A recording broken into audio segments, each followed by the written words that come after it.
আসসালামু আলাইকুম ওয়া রাহমাতুল্লাহি ওয়া বারাকাতুহু।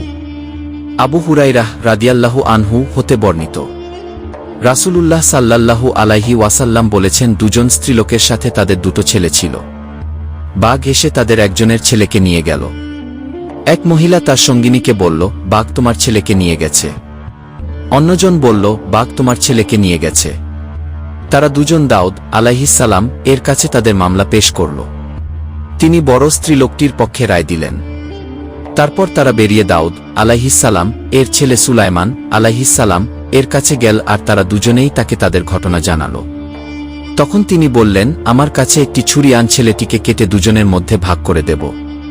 তখন ছোট স্ত্রীলোকটি বলল, আপনি এমন করবেন না, আল্লাহ আপনার উপর দয়া করুন, এ ছেলেটি তারই। তখন তিনি ছেলেটি ছোট মহিলার কাছে ফিরিয়ে দিলেন।